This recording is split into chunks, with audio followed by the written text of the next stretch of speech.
I would now like to ask our top MBA student, Tim George, to join me on stage.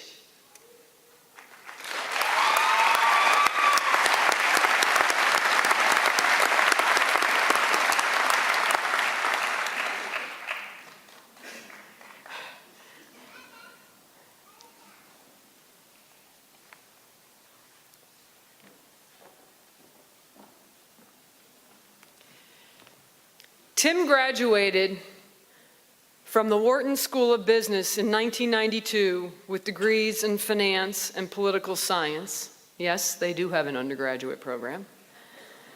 Tim came to the MBA program after a decade of business experience with 3 of Vermont's most respected companies. In 2001, he became Chief Financial Officer of Hampton Direct Incorporated, an importer and distributor of housewares located in Williston.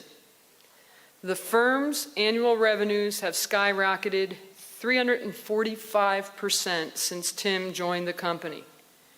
In addition to his finance responsibilities, Tim also oversees the firm's human resource management policies, legal affairs, operations management, and information technology activities.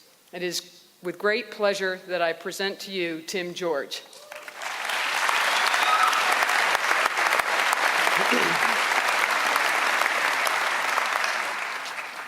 Thank you. It's a bit ironic that I've been asked to address all of you today, given that the worst grade I have received in my MBA career came in a class where 80% of the grade is based on your presentation skills. But nonetheless, here I stand, so I'll give it my best shot.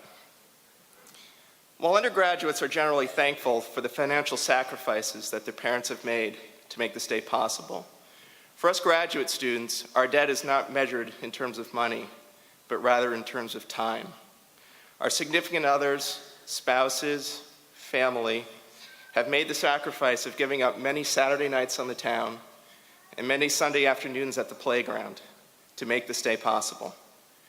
Without your support, we could have never accomplished what we are here to celebrate today. So to all of you, we applaud your efforts and encouragement, and we say thank you.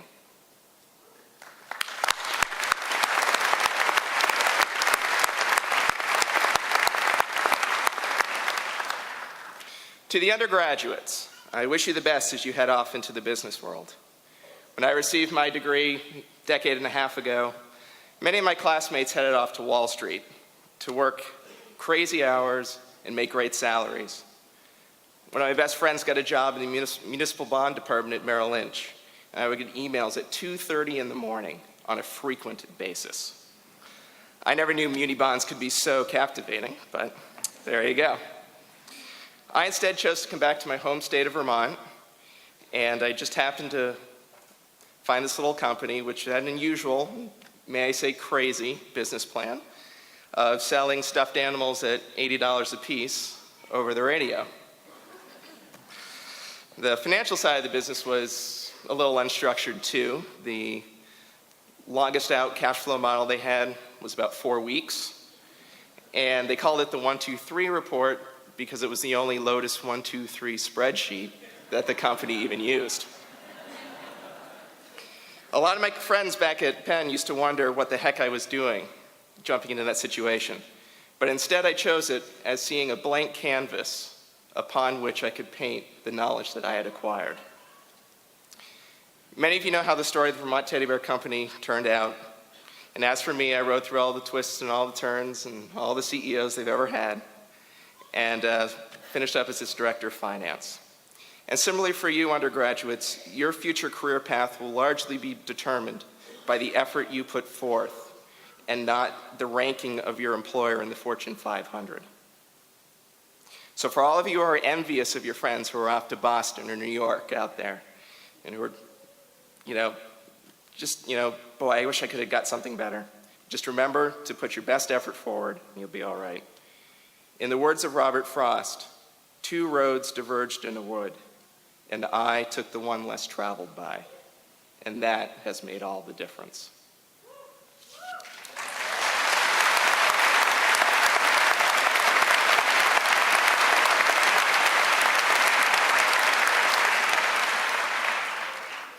Now to my fellow graduate students, all 10 of us in the back row. For many of you, the reason why you applied to graduate school was that your road in the wood was not leading in the direction you had hoped. But now that we've finished our studies, we're ready to go conquer the world, though perhaps a bit more jaded than the first time around. The thought that I would leave you with is that, unlike money, knowledge is more valuable when it is shared than when it is hoarded, so be sure to share it. Remember all the things that your bosses did that drove you up the wall? And how many times did you sit at your desk and wonder, what were those executives possibly thinking when they made that decision? Well, someday, and sooner than you think, you'll be one of those bosses, one of those executives, and you'll be making key decisions affecting people and affecting profits. And there'll be these 21 and 22-year-old fresh-faced undergraduates coming to work at your company. And after a short time on the job, what sorts of thoughts do you suppose will be running through their minds? So my advice to you is to take them under your wing. Explain both the ends and the means. Bring them into the decision-making process as much as the restraints of confidentiality will allow. They'll occasionally surprise you with a good nugget of wisdom, and when they do, be sure you give them the credit for it.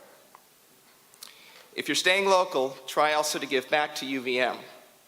Not merely your checkbook, which I'm sure President Fogel would like, but also a much more valuable commodity, your time. Allow your company to be the subject of a case study. Come into a classroom and show how textbook theories are applied in the real world. Perhaps when Professor Marino decides to hang up his loafers, I'll come back to UVM and share my own experiences and perspectives on entrepreneurship. I've got a lot of good stories I could share with you all. In closing, Justice Thurgood Marshall once said, "None of us have gotten where we are solely by pulling ourselves up from our own bootstraps. We got here because somebody bent down and helped us." Now as we graduate students, go out into positions of leadership, it's our turn to return the favor. Do not hoard the knowledge that you have acquired. As others have shared their knowledge with you to help you get to where you are today, it is now your turn to bend down, share your knowledge with others, and help them to grow. Thank you.